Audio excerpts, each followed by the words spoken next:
how to roast your chestnut. Sweet chestnut is a very common thing in the winter and autumn, of course. It's the time for it. If you know somewhere that there is sweet chestnut, just go and harvest it.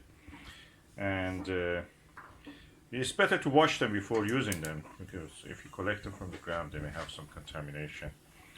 And that after washing them and draining them on a colander, you put them in a pot like this, put the full flame, and let them to roast. It's better to have, if you have a fan in your kitchen, just turn on the fan, because it creates some smoke. If you have a fire alarm, it will activate your fire alarm. So it's better to have the fire alarm in the kitchen. Of course it's good, but turn on the fan or open the window, just let the smoke go out. Just it's not a smoke really, it's just water vapor. And the moment they start to burst, and a few of them will burst, like becomes like this, then you can turn on the flame. You prepare a mixture of salt like this, around probably 30 to 40 grams of salt. Mix it with half a spoon of the rice flour, or any flour, or a starch if you have. That's good for sticking this salt to the sweet chestnut. Then when it is hot, just pour this mixture with the water. Of course you dissolve it in a good amount of water, up to half here, or 1/4 or 1/3, and then you shake it, let it cool down. The salt will stick to the chestnut. The chestnut itself is sweet, the salt makes it nice and lovely, so you can enjoy it.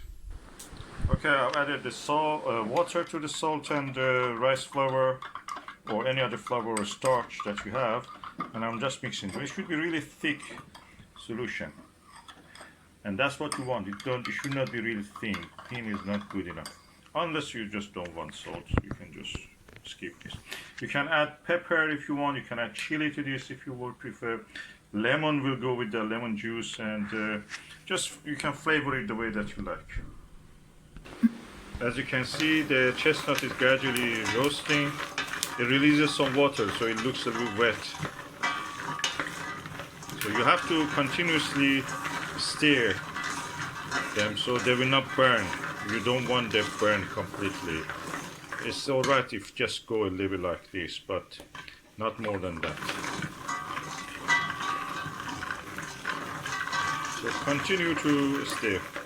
As you can see, the water vapor is rising from here. You can smell it. They're gradually roasting. They're drier, and I will continue until I feel that some of the skins, a few more skins, when they crack and they burst because they have water content, then I will add the solution of salt and starch or flour.